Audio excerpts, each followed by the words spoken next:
It's downstairs. And we are live. Oh, I'm bringing Rachel in right now.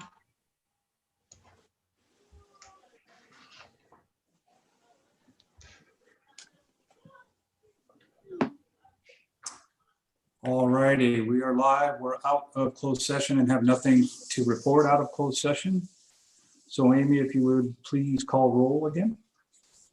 Sure. Councilmember Berlant, Here. Amara, Sorry, present. Dowden Calvillo, Present. Riddell Harris, here, and Mayor Stokely. Here. Thank you very much. Next, we have the Pledge of Allegiance, and I'd like to ask Rachel to lead us in the Pledge of Allegiance, if you would. Okay, please stand.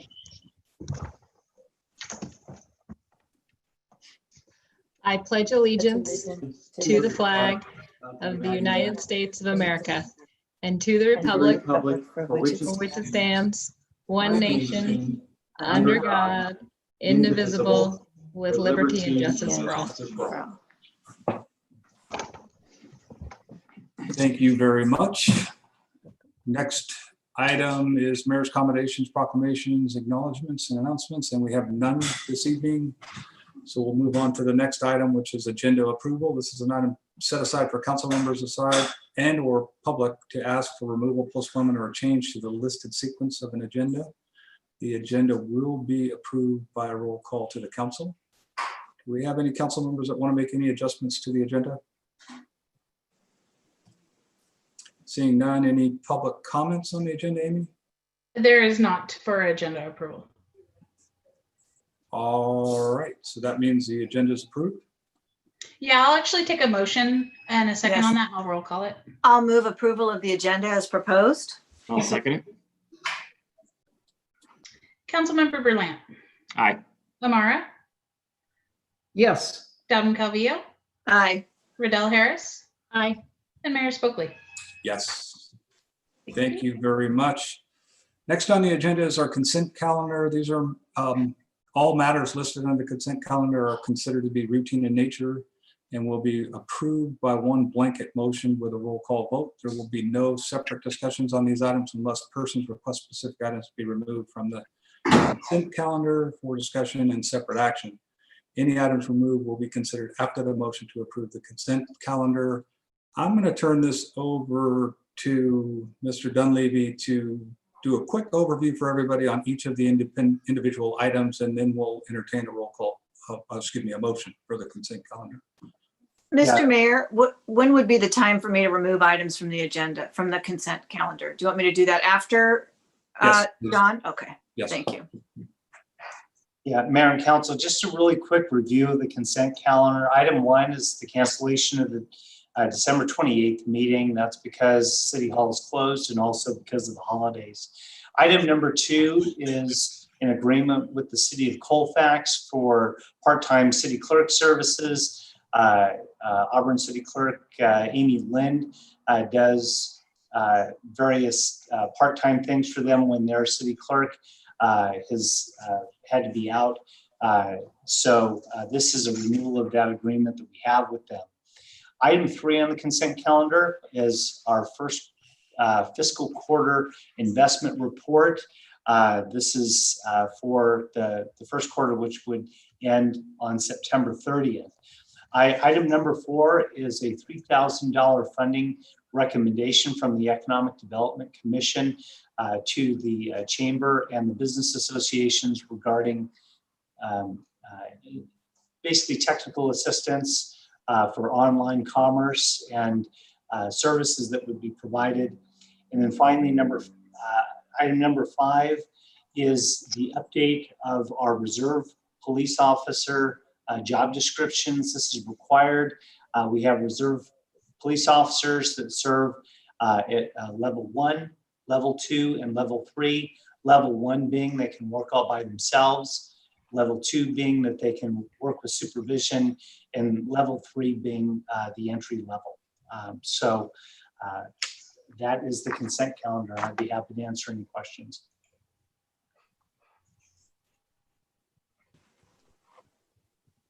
I think you're on mute, Mr. Mayor. I That's twice, strike two. Councilwoman Dowden Calvillo, you had your hand. up. Yes, thank you, Mr. Mayor. I'd like to remove items 2, 4, and 5, please. Any other council members? Not many left, but any other council members? Amy, anybody from the public want to remove an There item? from the is consent? no public comment on the consent calendar. Thank you, Amy. I'll come back to the council for a motion. Mr. Mayor, I'll move that we approve the consent calendar with items number 1 and number 3. I'll second that. Motion and a second. Amy, roll call, please. Councilmember Berlant, Aye. Amara, Yes. Dowden Calvillo, Aye. Riddell Harris, Aye. and Mayor Spokely. Yes. All righty, we'll jump back to you, Alice. Item number 2 was the first one you pulled. Yes, and I just really had a quick question on this. I noticed that this is open-ended. So, perhaps our clerk can kind of speak to that. It sounds like you provided some services in the past, and they now find themselves in a situation where they need additional services. But I'm just kind of wondering how long. Sure, no problem. Mhm. So in the past, when I did some work for Colfax, we had a 90-day contract to see how it was going to work out for both parties. That has since expired. So the contract that we wrote up this time, you're correct, does not have an end date. They currently are looking at needing me for about 20 days. So just into the beginning or middle of January. This will be a temporary coverage situation. Okay, so about 20 days, and then you're keeping it open-ended in the event that they need assistance later. Are they in the process of hiring somebody? Is that what is going on? No, last time they went through that process and they have hired a permanent city clerk. She's just temporarily out of the office. I see. Okay, so it'll just be open-ended in the event that they find themselves in that situation again. Okay, thank you very much. That's the only question that I had, Mr. Mayor. Thank you. Any other questions, Councilman Berlant? I was going to pull this item as well and just make a comment. I actually watched a City of Colfax meeting last week, which was their actual swearing-in event, and a number of items as well. And it was a hot mess, to say it nicely. And so I appreciate Amy being willing to step up and help them again. And I say that because they actually had to take a pause because nobody knew how to swear in the new members. Because that hadn't been planned accordingly. And so they actually had to bring in the newest member to come sign in and sign his paper. So I'm appreciative of Amy stepping up on all the other things that she's doing. In fact, as many of you may know, she volunteers her time on the weekends to help the chamber and the city with some of the Shop Auburn Live videos that we're doing as well. So to add just this much more work to her plate, I think is just telling of her character and abilities. And so definitely supportive of us helping Colfax in their time of need, but want to recognize Amy's work, not just for us, but for the community. So just wanted to thank you, Amy, Yes. in public. Thank you, Daniel. Yes, I appreciate that too, Amy, because this is obviously not within your job scope. And so do really appreciate your stepping up to help Colfax, because it does sound like they are in need. And I'm glad to hear that it's about 20 days, because I know that you're taking on some other responsibilities too for the city. So thank you very much. Thank you. All right. Did we get a motion yet? Did I miss it? No, we need a motion. We need a motion. Approve items, consent agenda. I second. All right, Amy, roll call, please. Councilmember Berlant, Aye. Amara, Yes. Dowden Calvillo, Aye. Riddell Harris, Aye. Mayor Spokely. Aye. Thank you, Amy. Thank you. All right, item number 4, funding request for Economic Development Commission. Councilwoman Yes. Calvillo, you pulled this one?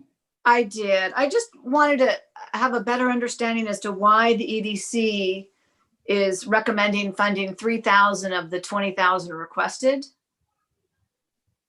by the chamber. So I'll speak really quickly on this. I had invited the chair of the EDC to join us, and I have 2 phone-in callers, and it's just their phone number. So I do not know if Andy Ruff is with us. by those phone numbers. I could try to bring them in the meeting and we can see if he's one of them, if you guys would like. That would be good. Okay. Mr. Mayor, I was trying to remember, is it yourself or was it Councilwoman Mackey that served on EDC? It was At the- Councilwoman Mackey. Okay, that's what I I thought. was the alternate. Thank you.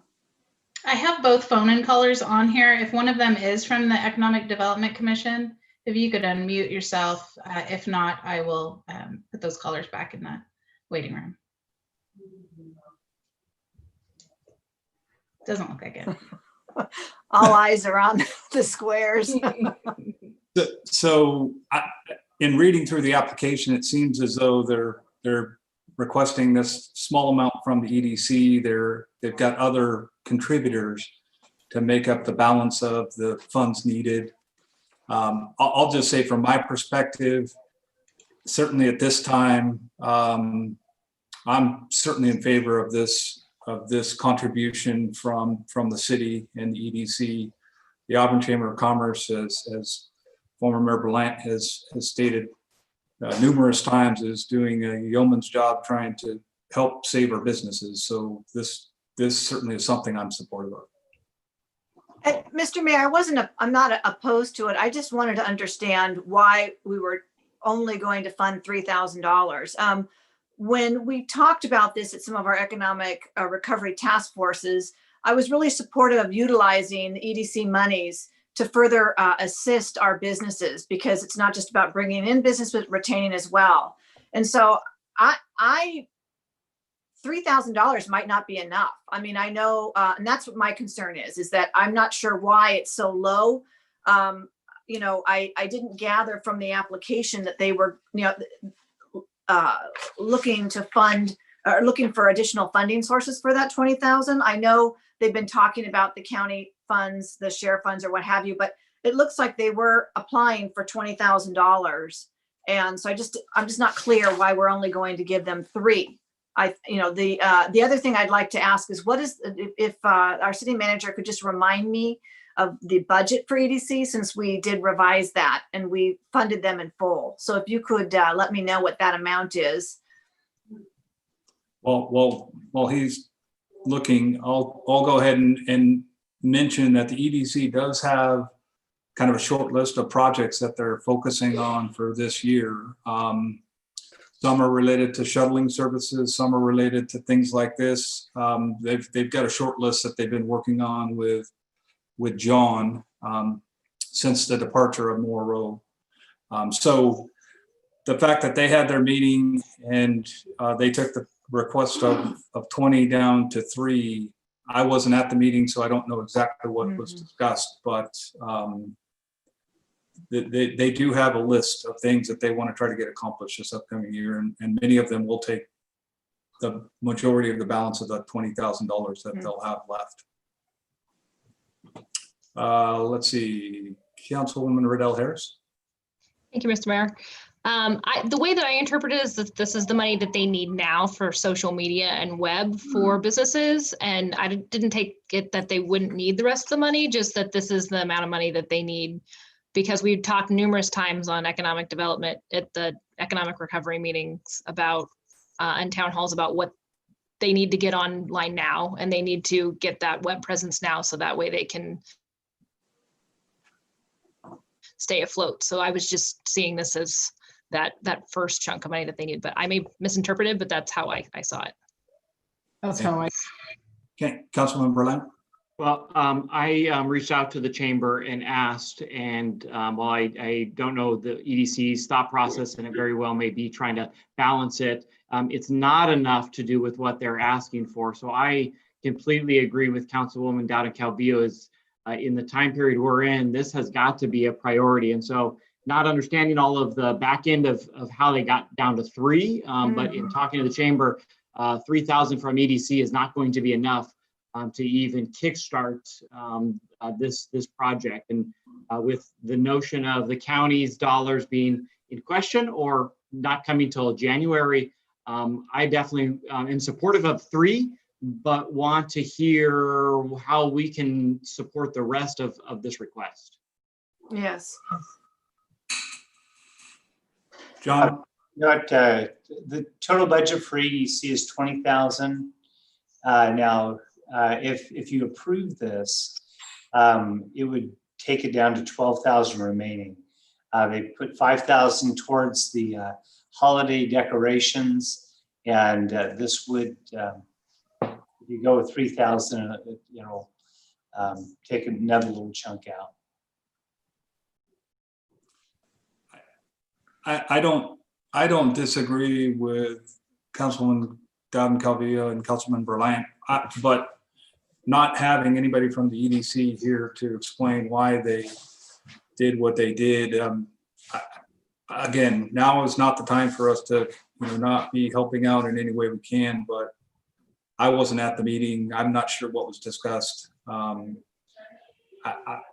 maybe would suggest that we move forward with this, and if they need more, of course, we're not going to have a meeting until January, but if they need more money, come back and tell us why and what they're going to use it for, and maybe EDC can tell us kind of why they ended up with this 3,000 number. They might have, with the other projects that they've got on their agenda, they might have that money allocated.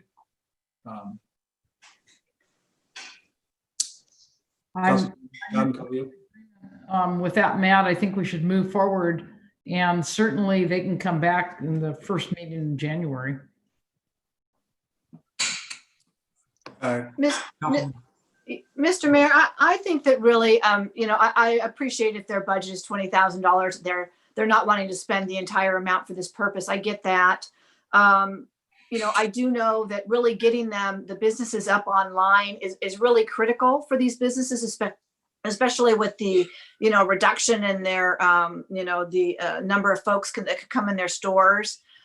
I'd like to recommend that we approve $5,000.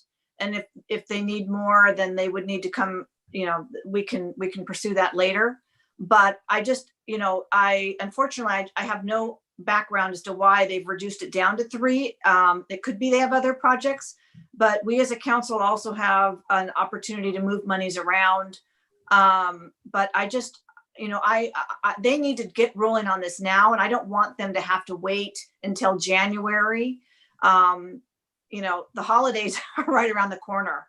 So I'd like to augment it another $2,000 and give them 5,000.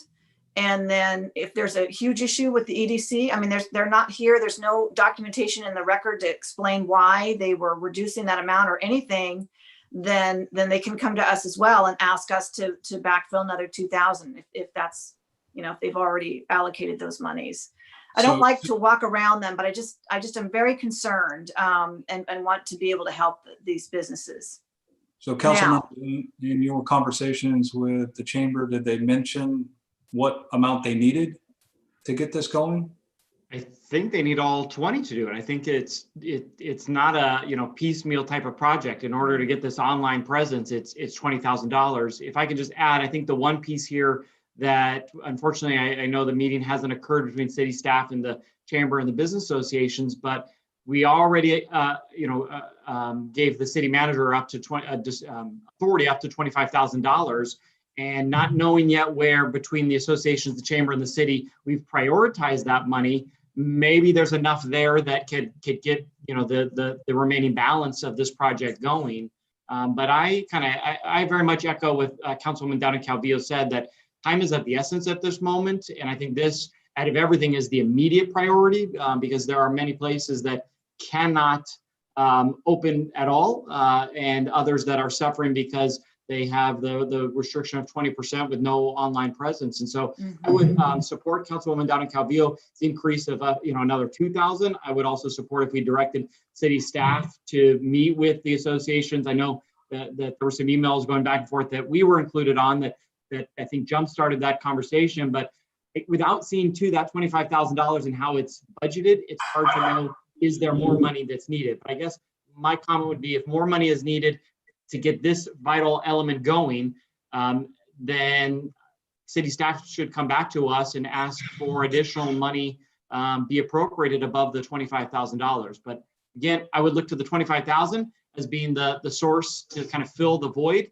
And if we need more, then it gets added to the next special session and we redirect more. If we're gonna have a meeting on Friday, we can do that then. Councilwoman O'Mara? And, you know, I'm okay with that. I guess my question, I'm a little bit confused.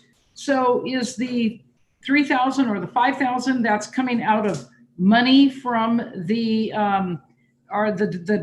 EDC, and it's not the 25,000 that we allocated last Friday? So this is a separate pot. Is that correct? I see heads nodding. Okay. Yes. And they have a total of 12,000 left in their pot of money, the EDC. Is that, no? They have 12,000 left. Well, after we allocate, if we should allocate the 3. Yes. They right now they have 15. Okay. So, okay. I mean, I'm just throwing this out. Why don't we give them the whole 15 with subject to approval like we did with the other business associations? They can, and so then they can apply and get approval from staff.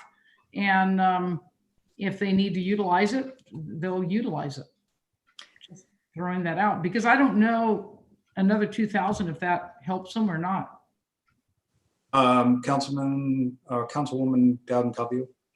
I appreciate that, and I'm advocating for additional dollars. I just would be concerned about allocating all of their budget towards this when it sounds like they do have some other economic development activities that they want to fund as well. I think that if we can tonight appropriate 5,000 from the EDC's budget for this effort, we still have that additional 25,000 that John is working on. We know that we don't want to allocate all that 25,000 for online services. They talk about heaters and other things, but I think that $5,000 and then, again, some additional dollars from John's pot, and maybe the chamber is able to squeeze out a little bit somewhere as well. And again, we can revisit this in January to see if we need to put additional monies into EDC, but I don't want to, I really wouldn't want to give them less than $5,000. I am concerned. I mean, that's a quarter of what they've requested. I tend to agree. I think in reading through this a couple of times now, I don't know enough about, I see the social media, the website support, but we haven't got the presentation. We're adding more monies to it. I'm okay with the 5,000, but I think at a minimum, staff should talk with Monique and Jackie to find out exactly what this plan is. Where is this money going? Do they have businesses that they're targeting? Is it everybody that's still open? Do the business owners have time to deal with social media? Is this program going to do the social media for them? There's lots of questions. I'm okay with the 5 that's been suggested by the council. I would like to hear more about this, and if we can do this at our workshop, hear from these folks at our workshop about exactly what this program's doing, then we can talk about allocating more funds. Councilmember Land. If I know we're kind of beating this one to death, but I think it's an important one.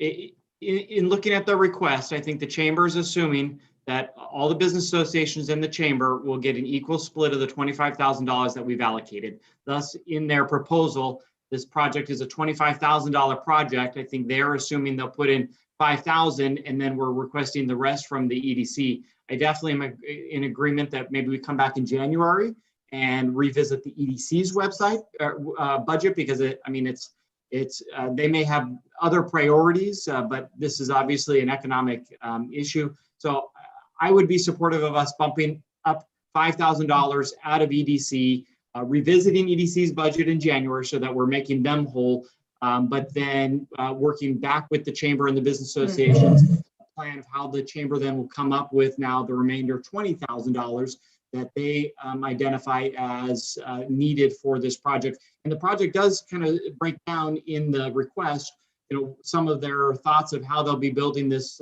online environment Yes. How will be supported through a number of the in-person restrictions due to COVID-19.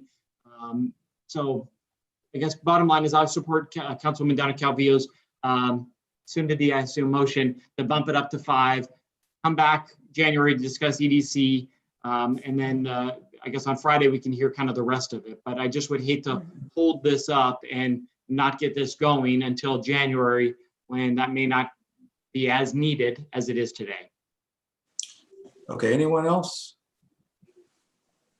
If not, I'll entertain a revised motion. Mr. Mayor, I will move to approve a $5,000 grant to the Auburn Chamber of Commerce for this pilot program and direct staff to begin discussions with them with regards to the expenditures. I'll second it. All righty, Amy, roll call, please. Councilmember Berlant, Aye. Amara, Yes. Dowden Calvillo, Aye. Riddell Harris. Aye. And Mayor Spokely. Yes. Thank you, everybody. We did spend a lot of time on this, but obviously it's critical for our businesses. So thank you all for that. Next item from our consent, that was pulled, item number 5, reserve police officer job description update. Councilwoman Dowden Calvillo. Yes, thank you very much. I appreciate that. I had a couple of questions and a couple of comments. First, I did reach out to John, and I understand that this is a non-represented class, so there is no need for a meet and discuss with the union. But going forward, when we have a class spec that comes before us, it would be really helpful for me, and I think my colleagues would agree, to have a red line version so that we know exactly what the proposed changes are. Trying to read the staff report, what they're changing, and then looking at the document, it's just not really clear. So just going forward, so next time we have one of these that comes before us, if we can get a red line, I'd really appreciate that. On page 27 of our packet, which is the first page of the class spec, under assignment requirements, it says level 1 reserve officers should complete 16 hours of department recognized service per month. And then it says level 1 reserve officers must complete 16 hours of department recognized services per month. So I'm assuming one of those is correct. I'm hoping it's the must, because we're saying it's a requirement. Yeah, no, I'll answer that. They must. Okay, so we would need to delete that first sentence then. Okay. Yes, we will. This Okay, is Sherry. thank you. Can you hear me? Yes, thank you, Sherry. You're welcome. Um, Yes, we would like to go ahead and delete that one. And the other main item on here is adding it so that the level 1 can supervise other officers, because they have, historically, we end up bringing them on as regular officers and not reserve officers anymore. And because they have the training for the level 1, which is just as if they were one of our sworn officers as an employee, they would be able to supervise a lot of, be the officer in charge and supervise. That's the main item that we're adding to this reserve officer level 1 position. Okay. So on page 28 of the document, under assignment requirements for level 2, it also says the level 2 reserve officers should complete. Should that also read must? Yes. Okay. And the same thing that would be lower down on level 3, where it says reserve officers should, that needs to be changed to must as well. Absolutely. Okay. On page 29, under experience and education, we say high school diploma or equivalent and applicable reserve officer training requirements. I've always found with class specs that the more details, the better. And so I would like to list those requirements here. Applicable reserve officer training requirements could be anything and could change. And so, for the council to approve a document, I just would want to have more specifics as to what that is. If there's a reference to, a code section or what have you, that's fine. But we just need to be a little bit more specific there. Can you address that? Absolutely. Hey, Absolutely. John, there's a lot of edits that Councilwoman Dowden Calvillo is bringing up. Would it make sense for this item to just be pulled and bring it back? Is it a time-sensitive item? I wish the chief wasn't away on how it's sensitive, because I know they want to bring it on. The one thing about the requirements is that if you look behind them, most of these requirements are based on penal code sections which allow qualification for people to sit in those, which correlate back to training requirements and the like. I might also just correct, on the level 2 officer, having it say should instead of must, I think is still okay. Because the level 2 officer, there's a dramatic difference between a level 1, a level 2, and a level 3. And level 2, there's a little bit more discretion. So I think that would stay as a should. Now, as far as detailing everything, the reason for this being brought forward is to bring it into conformance with law as far as the requirements for each one of these positions. So I think having the penal code section sit there probably should suffice as far as qualifications go, because that's what we're trying to do here. We're trying to make sure that everything correlates back to those. And I'm fine with that, but so can we list what that penal code would be under experience and education? Under applicable reserve officer training requirements? If there's a penal code to cite, I'm absolutely fine with that. Yeah. But I just, I mean, if we're gonna revise this, then we should, I'd like just to make additional changes that make it a little more clear. Okay, why don't we do this? Why don't we bring it back then? I'd also, Thanks. can I just interrupt really quickly? I do have Lieutenant Garlock in the waiting room if you want me to bring him in for this item as well. I'd like to make a motion to move it to a future time, if it's not time sensitive. Councilmember Lant? Yeah, I would just add one thing. I'm supportive of the edits that Councilwoman Dowden Calvillo is requesting, because I think for consistency, and this may be her PERB background or civil service background, but as an employer of peace officers, I will tell you, I think that the chief would ask for the experience portion to have some discretion there. And so the more defined we put it, the more we box it in as changes are made. And so maybe there's a better word than applicable reserve officer training requirements. But I definitely would think that he would want some flexibility to ensure the right level of training, and that may change over time. So that would be my only comment to her requested edits. Thank you. We have a motion on the table. Do we have a second to continue this item? I'll second. All right, we have a motion and a second. Amy, you want to go ahead and take roll? Sure. Councilmember Amara, that was you making the motion, right? Yes, it was. Okay, thank you. All right, so roll call. Councilmember Berlant, Aye. Amara, Yes. Dowden Calvillo, Aye. Riddell Harris. Aye. And Mayor Spokane. Yes.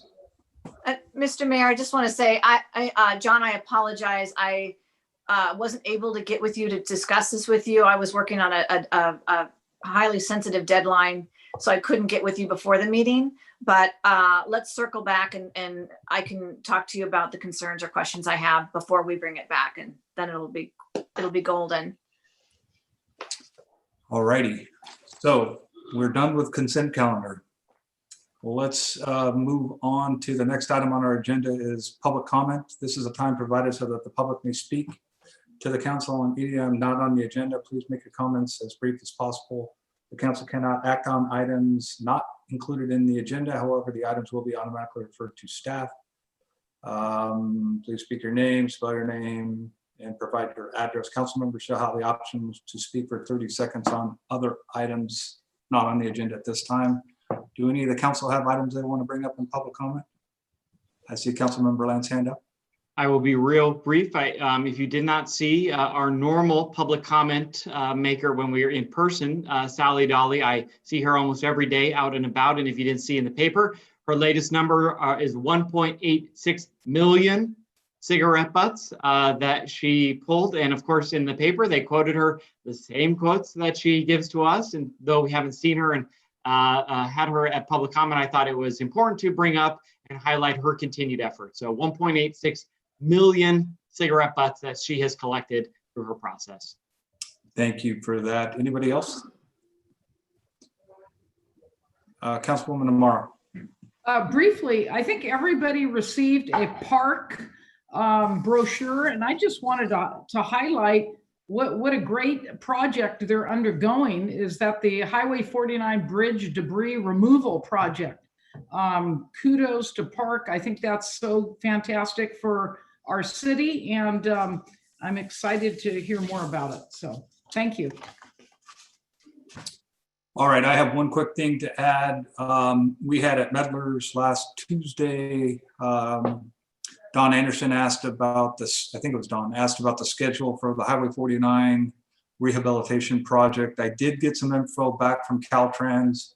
That project is slipping behind schedule. It looks like they will be continuing the project into 2021 with a scheduled completion date, a late scheduled completion date in the summer of 2021. Not too specific, but I wanted to share that with the group because that was a question from the Meddlers Forum. And with that, we'll go ahead to Amy, and I know we've got some public comment. If you could present that for us, Amy.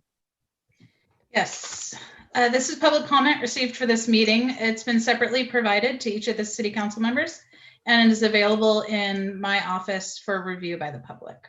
We have 3 written public comments tonight.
And that concludes public comment for tonight.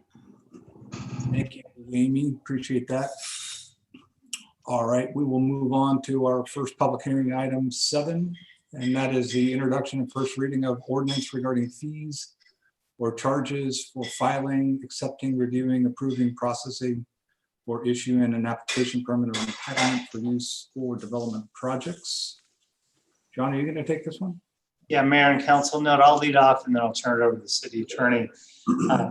Tonight, staff's bringing forward to you a modification to the city's municipal code, which essentially allows that fees entered into through contracts by the council will be included within the context of the overall fee program for the city. The reason why we're bringing this is we are instituting a process which we think will help streamline overall economic development in the city. This really has nothing to do with new fees or things that will be necessarily charged. These are essentially the same charges that are put on people doing applications. What this will allow us to do through a reimbursement process is to essentially allow staff to more quickly and more responsively work with people that want to get projects going. In the normal development cycle or in any type of a planning application, there's a lot of lead time and lead work that needs to be done.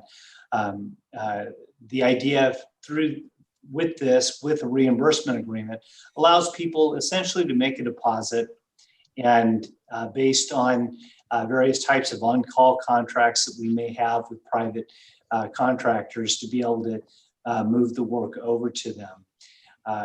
Like I said, this is meant to be a streamlining measure. It allows us to be more nimble and to be responsive to people's requests. So with that, why don't I turn it over to the city attorney? He can give you the specifics on this thing. And I'll give some background on the legal requirements here of the fee or charge and what it applies to as the ordinance is written here before you. So there are a series of state laws that allow fees and charges for different things in the planning and development process, and also for different regulatory programs that the city might institute. Typically see these as process of a resolution that comes before you imposing the fee. This is done as an ordinance. It applies to all development projects, but the same basic requirements are there. Can't exceed the cost of providing the service or the cost of running the regulatory program. In this case, the ordinance before you says the city's actual costs, so it does not exceed those costs. And it applies to specific things here for the development project. So having to do with the issuance of an application, permit, or an entitlement for use. It will take effect 60 days after second reading. This is your first reading here tonight. It will come back for a second reading and then take effect 60 days after that. With that, I'm happy to answer any questions. I'll go ahead and start real quick and then I'll open up to the rest of the council. Gary, so this is at city cost. So there's no markup, there's no overhead that we're throwing in. It's just direct cost being passed through. Correct. Are you aware of other jurisdictions that do in fact hit you with an overhead charge for programs similar to this? Yes, I do. So there are some cities that will charge a 10, 15, 25% increase over the actual costs. The justification being overhead costs and administrative costs on the city side for processing bills, overseeing the outside consultants, other types of things related to managing whatever third party is doing the work. Those are usually backed up by a more thorough analysis that describes the time and hourly rates and other sort of metrics or a calculation that backs up how that percentage is included on there. That is technically an option for the city. It would need, and I would recommend that it have that, what's sometimes called a fee nexus study or some underlying documentation to show that it doesn't exceed the cost. Because even though there might be a 10, 15, and sometimes case higher percentage, the same requirement applies. It can't exceed the cost of providing the service. So there needs to be some justification or documentation underneath it to show that. If I might add, city attorney's right on. With this, what we're doing tonight is simply a first step. The allocation of overhead costs and everything is a little bit deeper and something that we need to do down the road, but we're not going there tonight simply because we don't have an established cost allocation plan which would allow us to do that. So tonight we're proposing in a very clean manner that only actual costs, and the way that we establish that is through various agreements that the council would enter into with the schedule of fees. Thank you, John. I'll go ahead and open it up to questions from the council. Councilwoman Alice, Councilwoman Don Calvillo. Thank you. First, just really quickly, the suggestion is that we would waive our first reading of the ordinance. Is that, I'm just wondering why, for expeditious purposes or what? Yeah, so that's common, and it just means that we're not going to read the whole thing through. Got it. Okay, so we're just gonna waive the physical reading. Okay. So, and this is really, isn't this just for the projects that are wanting that expedited review, or is it for any project that would require external contract services? Yes, I want to clarify too, it's for any project. And to follow up on something that Mayor Spokley mentioned as well, the city's actual costs can include the outside consultants and your actual internal costs too. So it's not limited to that. What this doesn't have is a blanket percentage increase above that. So the city can show, here are our actual costs, internal and external, and that would still be covered by this ordinance.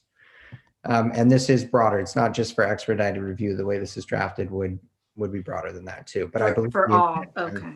I think the intention though, and I'll defer to the city manager on the intention. This is broader than that though.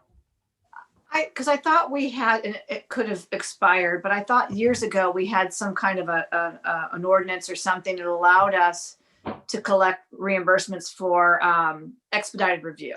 So that's why I was a little bit confused, but this would be for all. I'm all for streamlining and making the process quicker for folks that are wanting to do things in the city. So I really appreciate the city manager bringing this forward to us for that purpose. So those are really just the only questions that I had at this time, but I'm supportive. Thank you. Councilwoman Rendell Harris. Thank you. John, could you talk briefly, when you say streamlining, what kind of benefits that we might be able to see coming out of this that we don't see today? Yeah, essentially what it does, it gives staff discretion to work with an applicant when they come. Not all work begins with a planning application. Some work begins with the city's ability to work in concert with somebody who's looking to do a project. So they essentially establish a reimbursement agreement within a scope of work that we're going to do. What that does, when I talked about streamlining, it allows us to immediately engage somebody who is looking to do development or do some level of investment in the community. So you establish that scope, you begin working with them, realize that the person who you have entered into that agreement is going to kind of be calling the shots on how deep they want to get into various things. One thing about processing, especially something in land use, is that the developer can't just go out and hire their own person in a lot of things, especially when you want to look at environmental things or even doing various nexus studies for their project. So essentially, this allows us to get started with the applicant, to outline the scope of work, get things going. Also, what it does is it allows people that are doing development, and I always give the example of somebody who really wants to get their project done quickly. And they may come in and say, well, I want my own building inspector. We can do that. No problem. They're going to pay for it, and this allows us to do it. So there's a very broad spectrum of flexibility that we get from doing this. Thank you. Any other questions? All right, seeing none. Amy, do we have any public comment on this item? I have not received public comment for this item. Okay, I will close the public hearing at that point. We'll go to comments and entertain a motion. I do want to make the comment that we still are one of the cheapest jurisdictions in the region to do projects. And I work in many jurisdictions that quite often have a 30 to 40% markup on services to cover what they call their overhead. So I do agree with our city manager. This is a great first step to give folks who want to do projects in our city options to get them done quicker, utilizing these expediting methods. So thank you very much, John, for bringing this forward to us. Mm-hmm. And with that, I'll entertain a motion or additional comments. Let's see, Councilwoman Dowden Calvillo. I'm ready to make a motion, Mr. Mayor, if the council's ready. I would move that we introduce by title only and waive the first reading of an ordinance regarding fees or charges for filing, accepting, reviewing, approving, processing, or issuing application, permit, or entitlement use for the development projects. I'd like to second that motion and make a comment. I think this is a wonderful opportunity. Thank you for bringing it forward, City Manager. I think it's important that we try to streamline the process and help as much as we can. So thank you. I'm very supportive of this. And with that, I do second the motion. Thank you, Councilwoman Amara. Amy, roll call, please. Member Berlant. Aye. Amara, Yes. Dowden Calvillo, Aye. Riddell Harris, Aye. and Mayor Spokley. Yes, thank you very much. John and Gary, we'll move on to council business. Item number 8, 2021 CalPERS UAL restructuring. Who's going to start this one? Are we going right to Andy, or John, are you going to start this? We'll go straight to Andy. All Okay. right. Mr. Heath, good to see you, sir. Thank you, Mayor Spokley, members of the council. For the record, Andy Heath, the city's finance director. What we're asking the council for tonight is staff is seeking the approval of a resolution authorizing the issuance of pension obligation bonds to refinance our outstanding debt with CalPERS for the unfunded liability, and potentially also for the pension obligation bonds that are currently outstanding with the California State Community Development Authority. And as part of this resolution also, we're seeking the city enter into what's called a judicial validation action, which is part of the process that cities must go through to issue pension obligation bonds. Very important note that this action that's being taken by the council tonight to adopt this resolution does not bind the city to issuing bonds, nor does it establish how the bonds are ultimately issued, if they are issued. Keep in mind that we are only going to issue pension obligation bonds if it makes sense for the city. It's got to make complete fiscal sense. There's a lot of analysis that needs to be done between now and a few months from now when we complete the validation. And the team that's being put in place will do extreme diligence to make sure that that analysis does happen. And ultimately, your council will have the final say on the approval of issuing any pension obligation bonds. So this will come back. Tonight's action is just merely a formality. Enter into the judicial validation action and appoint the team and pretty much turn us loose, turn the city manager and myself and the financing team loose to really put the deal together for you in the best possible fiscal manner. As you may recall, 3 weeks ago on November 23rd, your city council heard information on the potential budgetary savings associated with the issuance of the pension obligation bond. You heard that we could generate cash flow savings by issuing the bonds at a much lower rate than CalPERS' current discount rate, which is what they amortize the bonds at, which is 7%. Interest rates right now in the market are anywhere between 3.7 and 4.2%. Not really seeing any indication that they're going to go up significantly from that, even in 3 or 4 months from now. So there will be some savings that will be ultimately had once the city does pull the trigger for a pension obligation bond. POB enhances budgetary predictability by smoothing out our payment.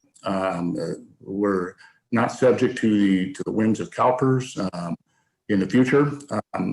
We could get additional unfunded liabilities if CalPERS doesn't meet their investment return, but at least what we owe for the unfunded portion of the liability right now will be predictable. We'll have a constant stream of payments that will be made over a 20-year period, presumably, into the future, and we'll know exactly what those payments are going to be. It increases the funding ratio of our unfunded liability to somewhere around 90% or a little bit more. And then again, significant budgetary savings can accrue anywhere between $300,000, $400,000, $600,000 per year of real general fund savings that would ultimately preserve cash for other city priorities. So the next step in this process is to form the financing team and move forward with the validation proceedings with the Placer County Superior Court. The financing team is proposed to consist of NHA Advisors as our financial advisor, Hilltop Securities as the underwriter, and Jones Hall as bond counsel. The team has engaged in several successful pension obligation bond deals. The city has used Hilltop Securities and Jones Hall in the past for numerous other bond issues.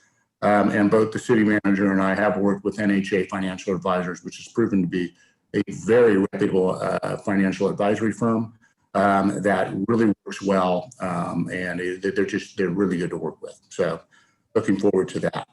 The city will not be liable for any costs associated with all of this work that's going to go into the bond deal, with the exception of the validation proceeding, which we have to pay for, which will have a cap of about $25,000 on it. But all the other costs associated with putting the preliminary official statement together, putting a rating agency presentation together, and some other things will not be, we don't have to pay for them until we actually issue the bonds, and if we issue the bonds. So a lot of work will be done ultimately to make sure that we can do that.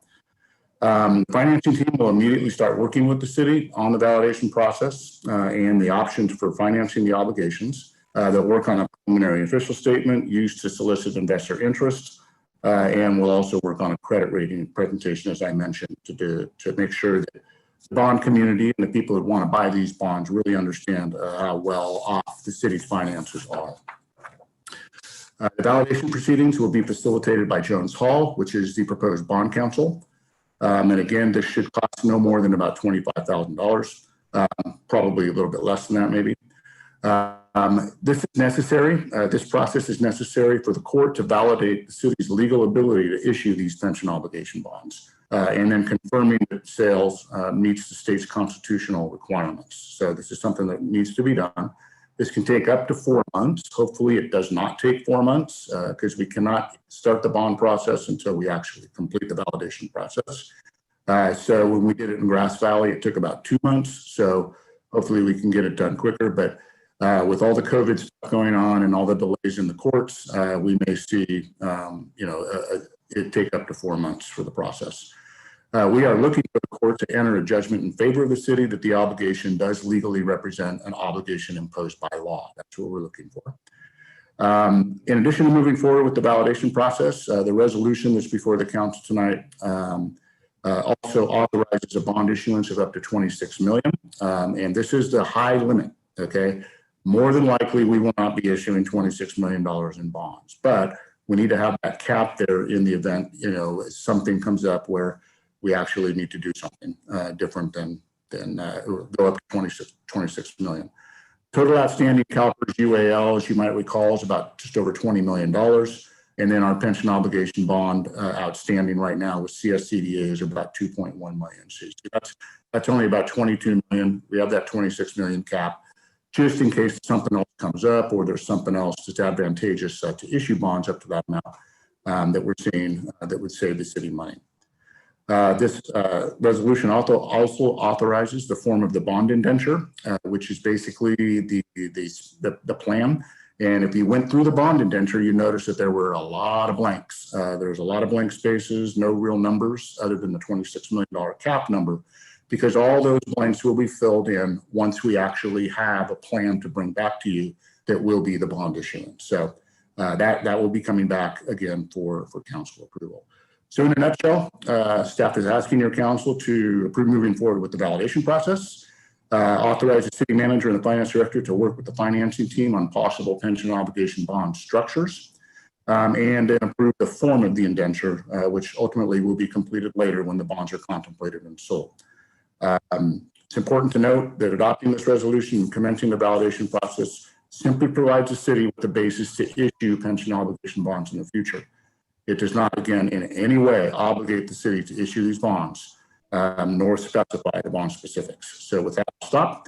I know that members of the financing team are also on, and if you have a question that maybe I can't answer, they are here as well. But I will stop and entertain any questions you might have. Great. Thank you very much, Andy, for the presentation. Nice job as always. I'll kind of switch things up a little bit and I'll start from the bottom and work up. Councilwoman Amara, do you have questions for Mr. Heath? No, actually, I am good at this point in time. Thank you. All righty. Councilman Berlant. Questions 2 are answered. I just have comments. How about Councilwoman Riddell Harris? No, I think I'm good. Thank you. And Councilwoman Dunn Calvillo? The only question I really have is, this all sounds great. I've been a proponent for this, but I wanted to know, what are the cons? What are the negatives if we don't take this action tonight? I mean, obviously we don't pursue it, but I'm just saying, what would be the negatives to pursuing this? For the costs? Yes, I mean, Well, ultimately, the costs are going to depend on exactly the size of the deal and the deal specifics itself. Typically, an underwriting fee is a number of basis points at the cost, of the bond size itself. Underwriter, that's the underwriter. The legal counsel, bond counsel, will typically charge a flat fee. They'll be putting together a lot of information, and again, that could depend on the size of the deal as well. And then the financial advisor will charge a flat fee as well. So, the costs are, I think the city of Grass Valley, for its pension obligation bond, and we issued $18 million in bonds, paid anywhere between, for everything combined, right around $200,000. All of this is rolled into the bond issuance itself, so it becomes part of the bond. And then you just basically amortize that cost of issuance over the term of the bond with what you're paying off for the unfunded liability bond. thank you. That's it. Thank you.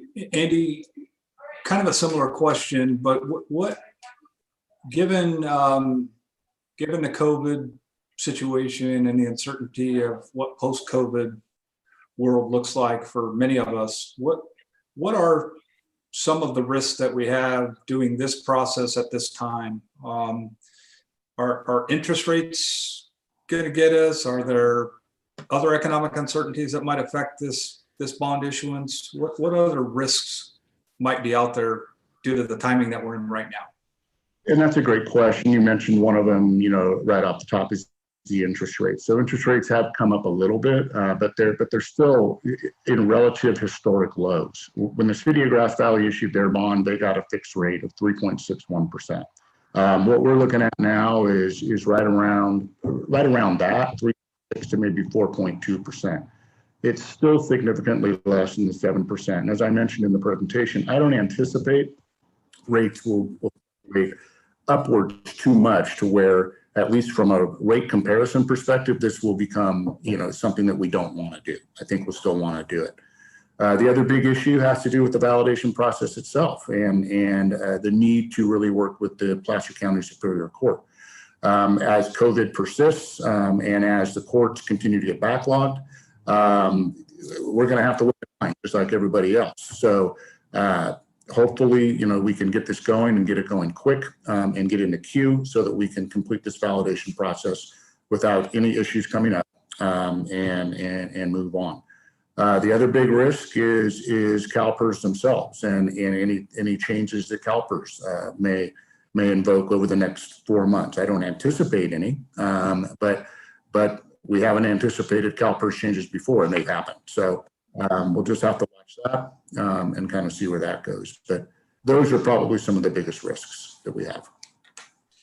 So back on the interest rate thing, question, the staff report that you put together talks about the projected rate of 7%. Oh no, that's CalPERS rate. So if we talk about this a lot when we're looking at our pension liability. If they miss their mark, then they come back to us to make up the difference year in, year out. Right. So, Right. okay. So back on the risk side of things, if we approve moving forward tonight, and you talked about a 2 to 4 month time frame before the bond issuance or the bond sale. Yes. Okay. Yeah. And And hopefully once we sell the bonds, we're locked in with whatever rate we get, and then the risk is kind of behind us, right? Yeah, I mean, whatever the rate is at the time the validation's done, and when we go through the process of picking a structure for the bond itself, coming up with estimated rates, as discussed on the 23rd, That will go out to the market if we do a competitive sale, and then we will see, where we lie. Typically, we will fall where the market is at that point in time. There's not going to be too much of a fluctuation in the rates themselves, but I would anticipate, it's going to be right around 4%, somewhere right around there. And where does the rating? When do we deal with the Moody's or whoever rates the city? When does that come into the process? So it was a rating agency presentation. So what we will do is we will put together a story to tell the bond community through a rating agency presentation, most likely to Standard & Poor's, where we'll have an opportunity to put together a very robust presentation that talks about all the demographics of the city, all the fiscal aspects of the city, all the policies we have in place, and some of the things that your council has really put in place over the years to solidify and create sustainability in budgetary and other finance abilities as we move forward. That rating agency presentation will take probably 45 minutes to an hour. More than likely, the city manager and I will do it with the financing team there, but it's our story to tell. And then we will receive a rating. The city of Grass Valley received I believe a AA or AA- rating, which is really good for a small town. And what that rating ends up doing is the higher the rating, the lower your interest rate and the potential interest rate you can issue at, because the risk that you will default or the risk that you will, as a city, have issues with your bonds will be a lot lower than someone with a lower rating. So that's what that will do. And we'll spend a lot of time making that presentation very robust. Great. Okay, thank you very much. Councilmember Lent. Yeah, I'm sorry. I have one follow-up question. Andy, if I'm not mistaken, last year's return was about 4.7%. Has there been any estimate of what, I know we're just getting to the halfway mark here of the fiscal year. Has CalPERS come out with any rough estimates of what the return is looking like for this year? I have not seen anything yet. But since you bring it up, I'll look for that and see if I can find their last investment report that they took to their investment committee, which has only, the quarter to date or month to date information, but you can typically extrapolate that. I will note, the stock market has significantly come back. It's at record levels right now. Some of the CalPERS portfolio is in the stock market, in domestic equities, which is our stock market. And with it doing as well as it is, it's probably pretty likely that, all things being relative, okay, and if we stay where we're at right now, the CalPERS will likely make their return for the current year. So, but it remains to be seen. But I will do some research on that and let you guys know. Okay, thanks. The rest I have for comments then. Great. Amy, do we have any public comment on this item? There is not public comment. All righty, I'll bring it back to the council for comments. Councilmember Lant, you want to go ahead and start? Sure. I'm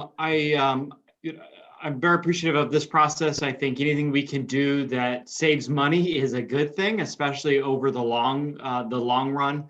And I think that some of the risks that Andy brought forward at the last presentation, as far as if CalPERS and the stock market are booming, and then we are over subscribing into our pensions, is a whole different discussion. And I just think it's an unrealistic problem to have. So I think we will continue to see CalPERS struggle, especially as they have changed a lot of their investments into not necessarily just based on financial best yielding types of investments. And so I just don't think that they're going to keep having the booming years that they had during some of the high days. So I definitely look forward to this process. And at the end of it, if the numbers aren't there and the validation of the numbers don't show up, then all we have lost is the cost for the validation dollars. And as high as those are, I didn't expect to see it be that high. But if we move forward with this bond and we're able to save hundreds of thousands, if not into the millions, then I think that the cost of doing this process and the validation process is well worth it. So I think that there's still a number of checks and balances to ensure that we're going to make a good decision,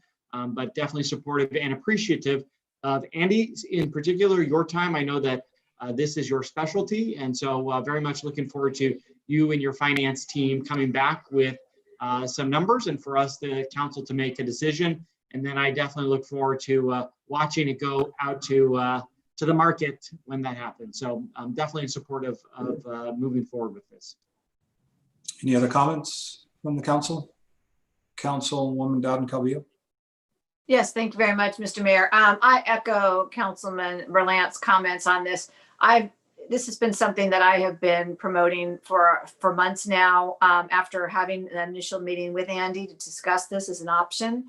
And, I think that the costs of doing business are, again, I'd like to see them lower, but definitely the benefit is there.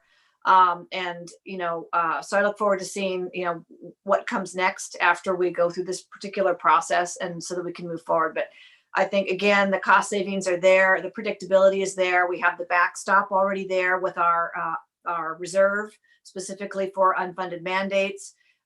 We don't fund it at 100% to ensure that we don't overpay. I know, because that in the event that, maybe 15 years from now, they are doing better, who knows?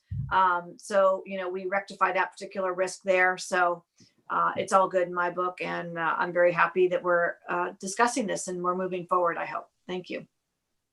Thank you, Councilwoman Amaro. Mayor Spokely, I'm also very, very supportive, and I'm very appreciative of this being brought forward to us. And Andy, the presentation again, each meeting we've had has been very thorough. You've answered all our questions. I feel very confident with this. There obviously is some risk, but I think the benefit we could see far outweighs the risk. And again, there's a lot of checks and balances going forward. So I'm very comfortable with this and very supportive. Thank you. Great opportunity. Thank you. Councilwoman Riddell Harris, any comments you want to add? Nope, I'm also supportive. I echo the same comments that everyone has, that this seems like it's a great opportunity if it works out. And if it doesn't, then things don't pan out as well. There's no commitment at this point. Great. I'll certainly echo all of those comments and look for a motion here tonight. Mr. Mayor, if I could, I would like to make a motion that by resolution, we authorize the issuance of a pension obligation bond to refinance outstanding obligations of the city to the California Public Employees Retirement System and the California Statewide Community Development Authority, and authorize a judicial validation action. I'll second. All right, we have a motion and a second. Amy, would you please take roll? Councilmember Berlant. Aye. Amara. Yes. Dowden Calvillo. Aye. Riddell Harris. Aye. And Mayor Berlant. Mayor Spokely. Yes, Amy. I did that once to you, so I had to do that back. That's true. She did call me Mayor Spokely, so okay, we're even now. Hey, Andy, thank you very much for the great presentation. Appreciate your Thank work you. on that.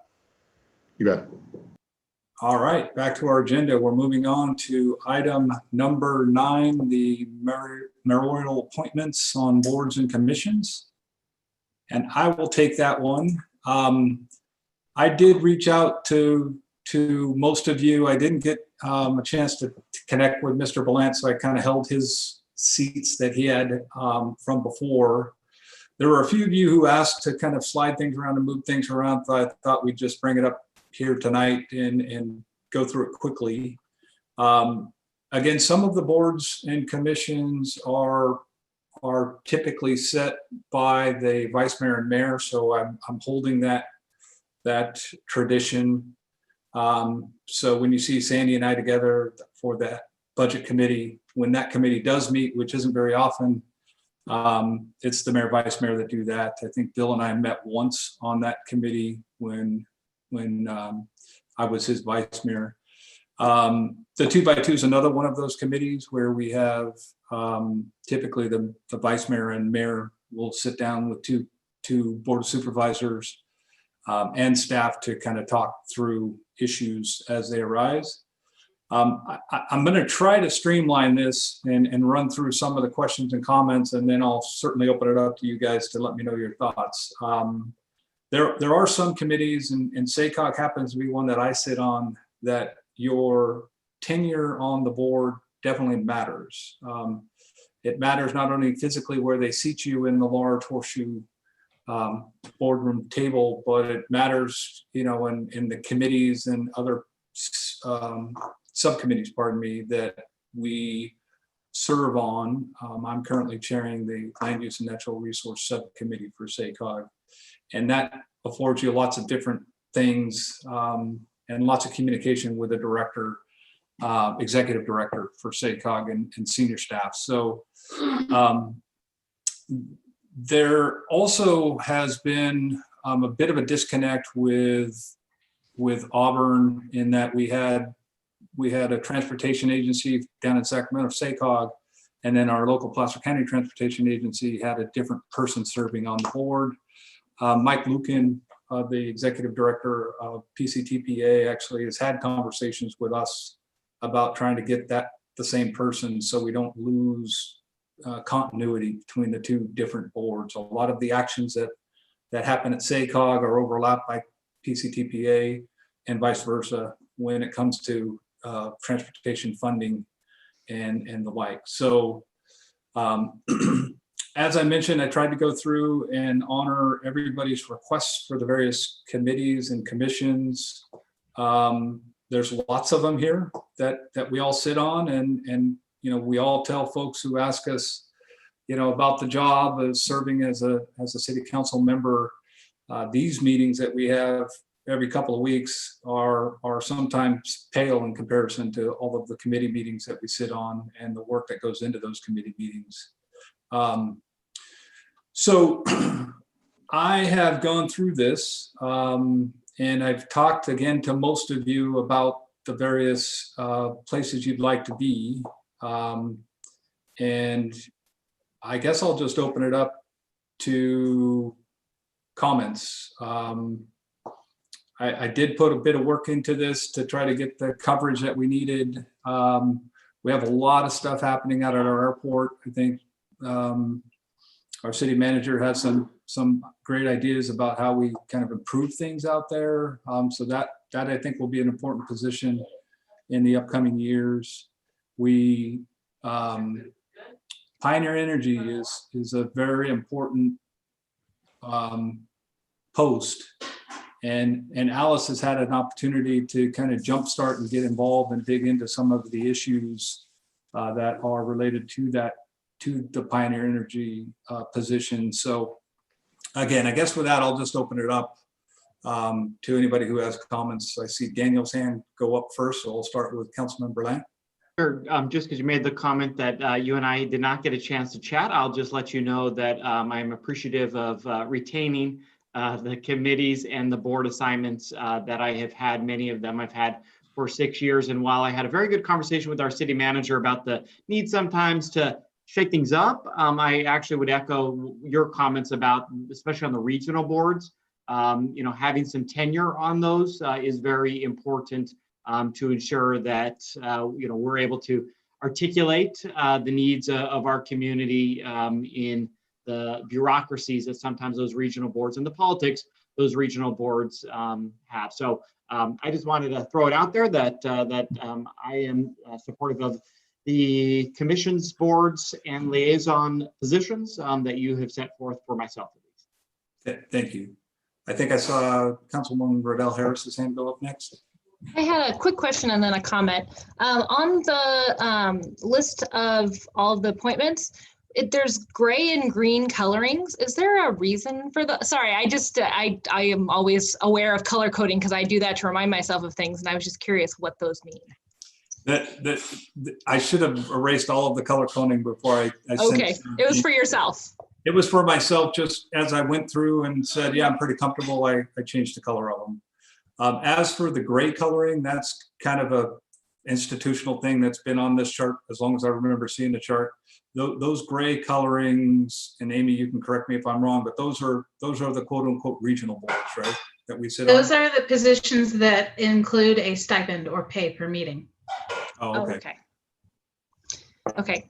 So the only comment that I wanted to make on that is that I would like to ask to be considered for the Pioneer Board. I've been in public power for the last 13 years, and I also attended the Pioneer Board meetings when it just had started for about the first year that Pioneer was being formed, and was there during that creation period. So I think that I would have a lot to add based on having a lot of experience with the energy sector and understanding how it all works, because it is a pretty complex thing to understand. And there's not anyone on the current board who has any experience in the energy sector. And so I think it would be beneficial for the community if we had someone with some experience in that.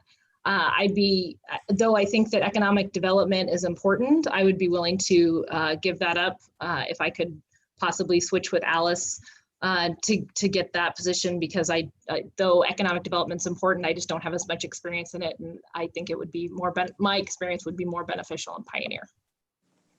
I appreciate that. Thank you for those comments. Have you looked into, because if I'm not mistaken, you work for Roseville Electric? I do, and I did talk with Gary about a possibility of there being a conflict of interest, and I also spoke with my supervisor at Roseville Electric about that, and Gary said there's not a conflict of interest, and my supervisor does not believe there would be one either. And there would be, if Roseville is not an actual member of Pioneer, a voting member, it's just an associate member, because it wanted to be supportive of this Placer County initiative, but all of its customers are completely separate from Pioneer because it provides its own power to the city of Roseville. So there isn't a lot of crossover. Maybe I know they both participate in M-Power, but that's about it. So there'd be very limited times when there would be a time when I would have to recuse myself because there's some kind of interaction with the city of Roseville. Okay, thank you. Any other comments from folks?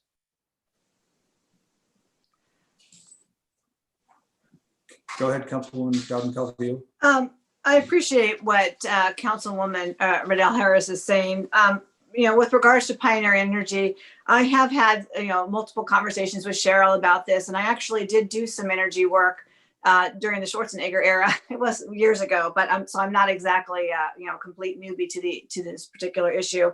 But I do note that it really is the most substantial appointment for me when I take a look at this proposal from you, Mr. Mayor. So, I would like to keep that at this time. Again, given the fact that I do have an interest in the issue, and I have been briefed substantially by Member Mackey, or former Council Member Mackey. So I'm ready to take on that responsibility, but certainly it's up to you as the mayor. This is your appointment. Yeah, thank you very much.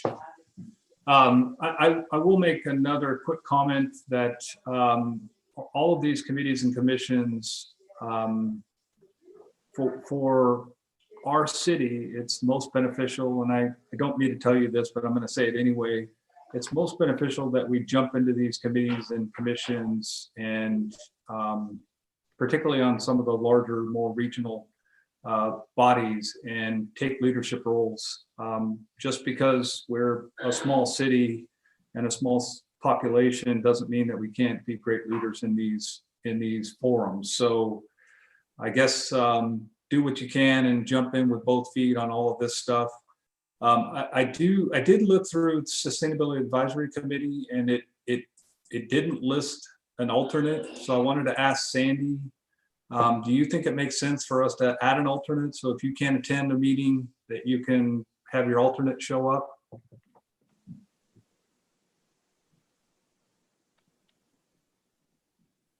Sorry, thank you. Certainly wouldn't hurt. I'd be happy to have that. Okay. A lot of the in the city committees and liaison posts don't have backups, but that doesn't mean that other folks can't get involved and can't participate, particularly in the Zoom era. So I guess Rachel, on the Pioneer Energy, I'm gonna hold the decision that I've made, but encourage you to tune in on the Zoom meetings. And if there's input or advice that you can provide, we would certainly welcome. I think it makes the city of Auburn stand out, and I would encourage that that involvement. Thank you. All righty, thank Mr. you. Mayor, Yeah, Councilmember Black.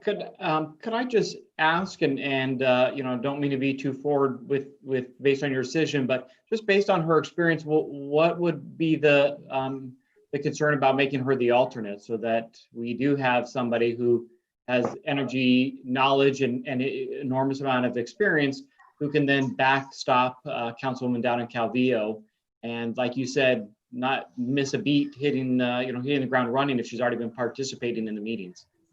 I don't know why that's not already done. I thought I did that, Daniel. So thank you for pointing that out. Rachel, are you okay with that being the alternate for the Pioneer Energy Board? Sure. The reason I said that is because I thought she was already the alternate. So thank you for pointing that out. Amy, I'll make this adjustment and resend it over to you, but we'll make Councilwoman Riddell Harris as the alternate for Pioneer Energy Board. And Mr. Mayor, I just had one more question for you. Yeah. At the last meeting you had, and you know, I've had some communication on it, but at the last meeting you had indicated, you know, possibly establishing a COVID committee. And I just wanted to see if this was the place for us to formalize that, or if you had some further thoughts on how and what that would look like.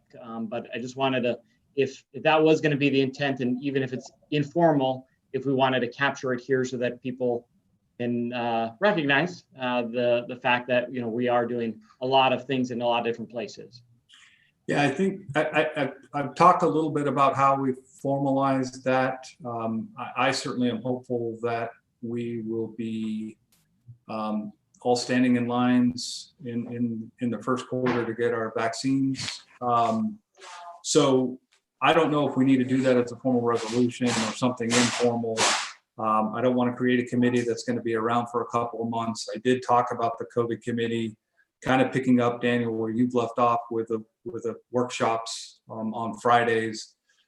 So it's not baked enough yet to talk about it or try to add it to this list, but we will be talking about it in the future. Councilman Morrow? Matt, oh, did you call me? Yeah.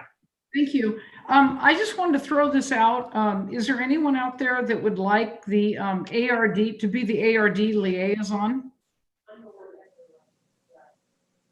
I wouldn't mind taking that if you don't want it, if the mayor's okay with that. I'm okay with that. Okay. Thank you. Thank you very much. I've been on it for 2 years. It's been a pleasure. But I think it's an interesting committee. So thank you very much for relieving me of that one. Thank you. Rachel, thank you for stepping up on that one. Councilwoman Dobbin Calvillo? Yes, I wanted to ask, I did have an interest. I know that I'm the alternate on the United Auburn Indian Council, and it's really just meeting as scheduled. But I wondered if, you know, if there was an opportunity, Councilwoman Amara, if you would be interested in switching as the alternate. I do have an established relationship with Jerome, who is the government affairs with the tribe. And you know, we've had some discussions already, and that doesn't, certainly being alternate doesn't prevent me from having those, you know, continue those discussions in that relationship. But I just kind of thought, given that I do have that and we are engaging in discussions, it might make sense to make me the primary on that. But I would defer to you and the mayor. Yeah, I'll go ahead and field that one because Councilwoman Amara and I did talk about that. She, it sounds like, has similar relationships. So again, just because you're the alternate and not the primary doesn't mean that you can't, you know, each work your relationships to benefit the city. In fact, I encourage that. Mm-hmm. So I did decide to hold that as I had it, Alice. Sure, no problem. I just wanted to throw it out there. So that's fine. All righty. With that, I think we're done with this. Thank you, everybody. A little bit of a different process, but it was nice getting input from folks. Amy, is your hand up? We need a motion. Can I ask a couple of follow-up questions? Just on the ARD committee, because Rachel was already an alternate and now she's the main appointee. Do you want to assign an alternate on that one? I'd be happy to. be alternate. Sandy, you'll slide down to the alternate? Yes, I will. Perfect. And then it was briefly mentioned to have an alternate on Sustainability Advisory Committee. I'm not sure if you want to move forward with that. I kind of assumed, Rachel, since you were actually on the committee before you got elected, do you have any interest in being alternate there? Well, I'm planning on going to the meetings when I can anyway, so I don't necessarily, because most of those don't have an alternate, so I don't need to be a formal alternate, but I'm planning on going to those meetings. I think we just leave it the way we have it, Amy. Perfect. That's all I have. All right, it does say on the agenda here that this will be approved by motion. So, Mr. Mayor, if I could, I will go ahead and make a motion to affirm your nominations of council members to serve on the various boards and commissions as changed this evening and as noted by our city clerk, and approve the tentative FPPC Form 806 listing compensated council member appointments to boards and commissions. I'll second that. I'll second that. Great, we have a motion and a second. Amy, you want to do a roll call, please? Councilmember Berlant. Aye. Amara. Yes. Dowden Calvillo. Aye. Riddell Harris. Aye. And Mayor Spokely. Yes. Thank you, everybody. We'll move on to reports. Up first is our city manager's report. Mayor and council, just a couple of items tonight.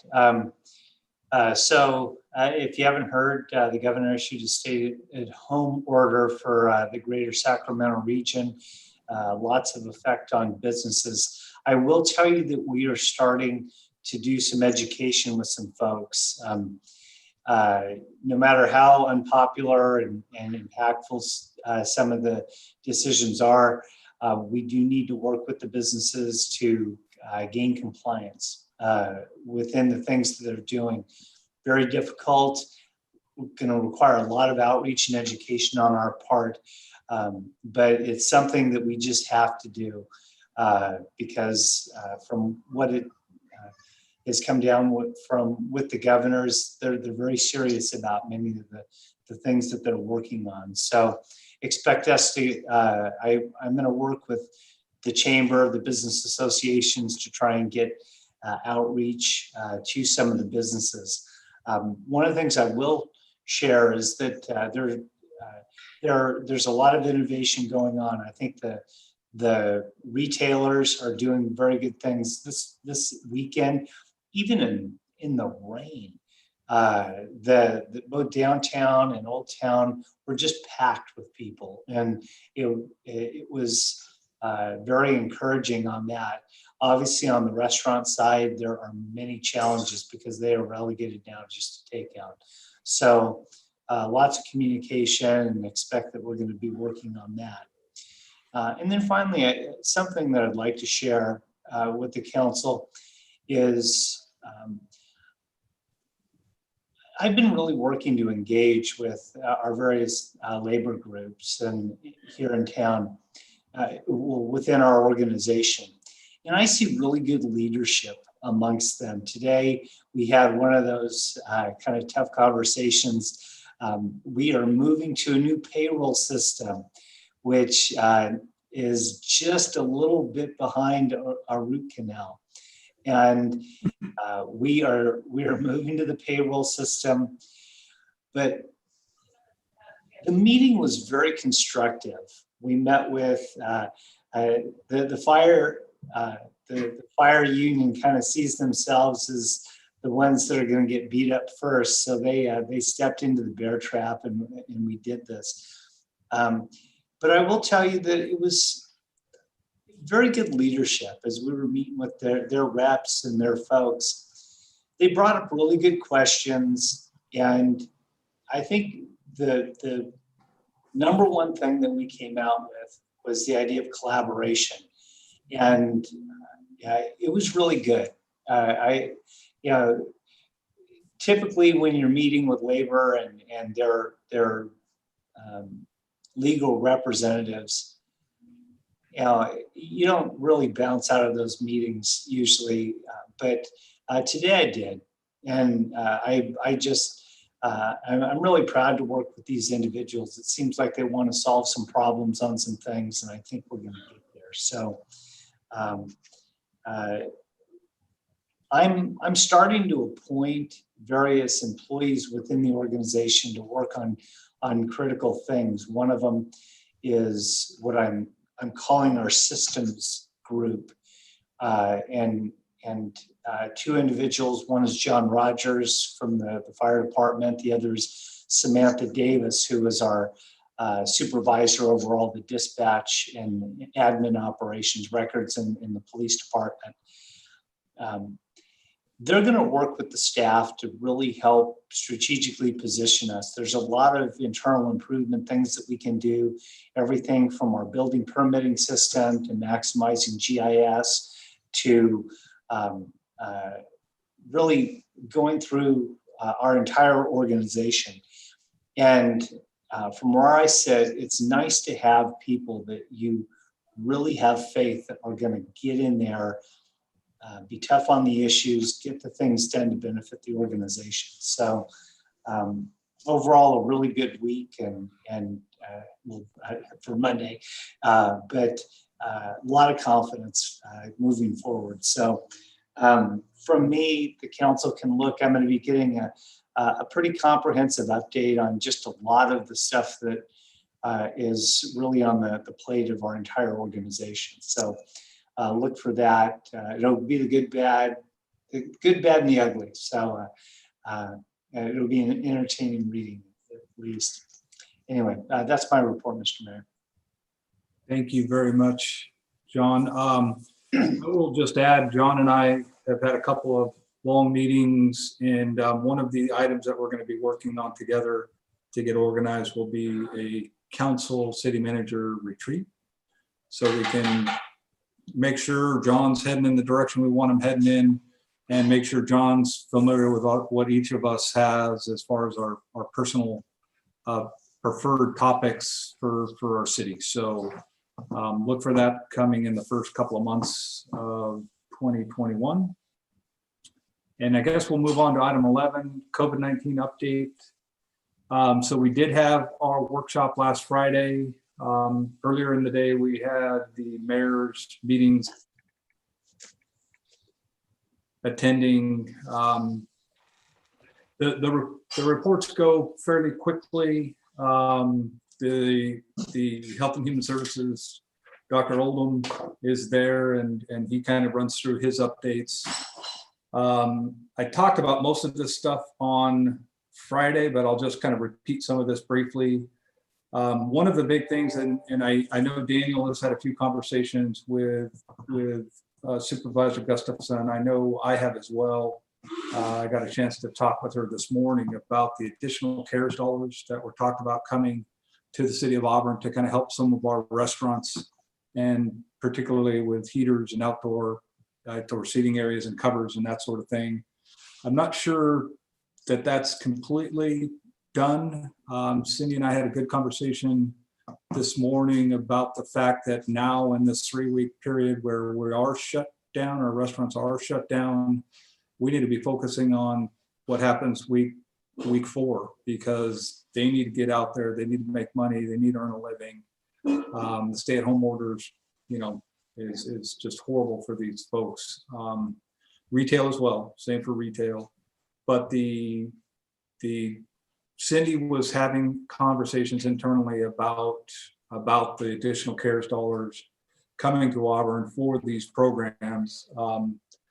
Apparently there's some pushback from the county, or some concerns from some of the staff at the county, that using the CARES dollars on things that are prohibited by the current order from the governor's office would not be appropriate. Well, I think Daniel's had the same conversations with the supervisors. I've had the same conversations with a couple of the supervisors. Now it couldn't be more appropriate for us to be focusing on getting things ready for when we come out of this current stay-at-home order. So we'll see. She'll have an update for us tomorrow morning at Medlars. If you all want to join us tomorrow morning at 7 a.m., we can hear what the update is from Supervisor Gustafson in the morning. Our numbers are still down below the 15% threshold. I did, and I don't know how often this happens, but I did look yesterday at the state's regional dashboard where they talk about where each of the mega regions is with ICU bed percentages, and it was at 15.1%. And I reloaded and it said 15.1%. I came back this morning and looked at it again, and it's down to 14.8 again. So I don't know. I don't know. It doesn't. I'll keep an eye on it, but I don't know, Daniel, if you've noticed that in your monitoring of the ICU bed count percentage, but it was a little surprising to me to see it moving around a little bit. My understanding is that in reality, it changes every minute, but that the state would only be using a snapshot daily. And so I am a little confused at why you would have seen it twice change in one day. I would note that Placer County's today is at 10.3%, but yeah, my understanding from both the county and the state is the reporting is once a day, even though in reality, it's up and down constantly. Yeah, that makes sense. I'm glad to hear they're just doing a daily average or whatever they're doing. That does make sense. I will say on this COVID update that we are going to do the workshop again this Friday. And it'll be at 2:00 this Friday, a Zoom call. It'll be noticed. Amy will get a notice out for us. With that, I'll turn it over to John and maybe even Daniel. If you guys have any updates you want to make, please feel free. I just, like I mentioned, we are going to work on some education with some of the businesses. We do need to get compliance from folks. They need to follow the orders, because ultimately, any type of negativity, it's not going to come from us. It's just not. And social media is not going to be many of these restaurants' friend on various things. So lots of education. We're going to work through the business community on this thing, but we're going to do our best, and I think that's about it. I'll let Councilmember Berlant maybe talk about our efforts in bolstering the business community. Sure, thank you, John. As we discussed on Friday, we are now just about a week into hosting this John's idea of Shop Auburn Live. Amy, myself, and Jackie, the four of us have been kind of taking turns. We've highlighted now 10 different local businesses, and essentially we're showing off their goods, their products, their wares. And thank you really to Councilwoman down in Calvillo, who is one of the #1 fans of that show. We've sold a lot of things online. And so I think the attempt here is to try to, one, show people what they've got, give them options so that maybe they don't feel safe right now in the stay-at-home order of spending a lot of time shopping in stores. But if we can kind of showcase what people have, then maybe they can either order it online, call it in and pick it up, curbside pickup, ship it, or if you're like me, just go in directly to get the product you want off the shelf and get out of there without spending too much frivolous time looking at everything. And so we've, I think, had some good success. I ran the numbers this weekend. For the first 9 shows that we did as of yesterday, we had 8,100 people had watched the 9 videos that we had done at that point. We had reached over 15,000 people, which means over 15,000 people may not have watched the video, but they saw that we had done a video. And so our reach was pretty good. And so for being the John, Daniel, Jackie, and Amy show, and though we add a little bit of humor in it quite a bit, for Auburn, I think it's been a pretty good success. And again, our just continued rollout of trying to support our local businesses, but highlight their products so that people can shop and support them safely, and try to continue to encourage online or even Facebook sales. Again, as I mentioned, Councilwoman Donna Calvillo has purchased a lot of products, and I think we even started off the meeting. I don't know if you want to show it.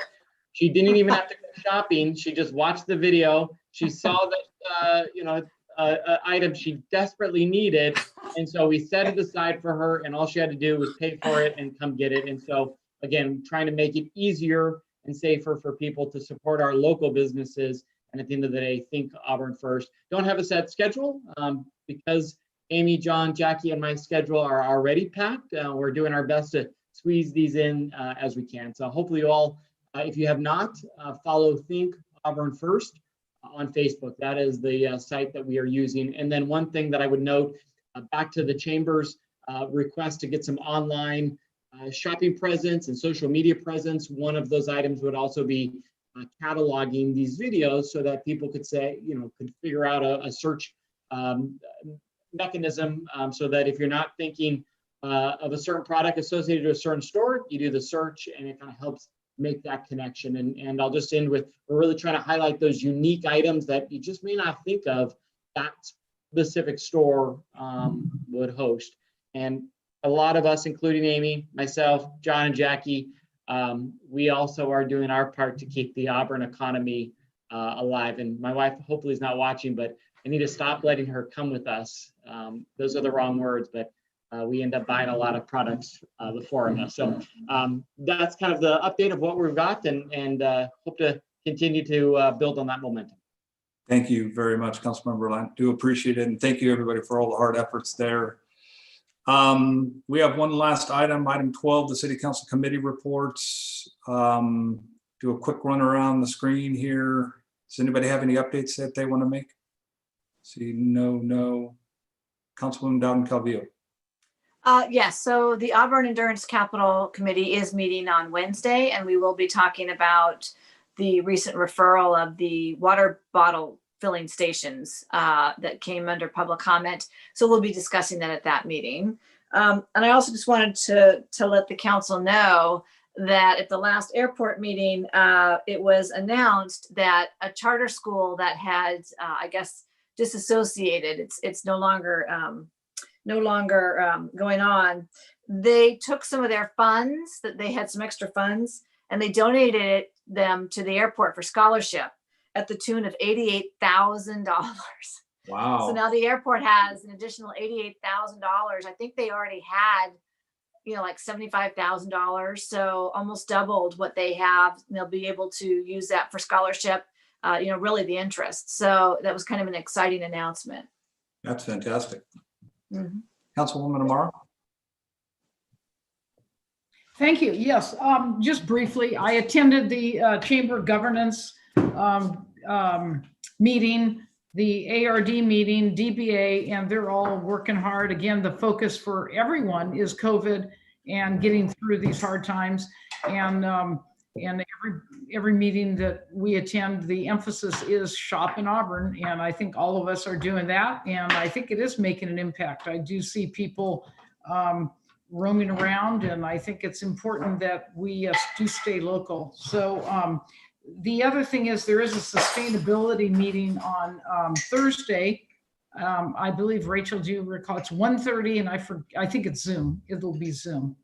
So that's coming up as well. So thank you very much. Thank you. Anything else?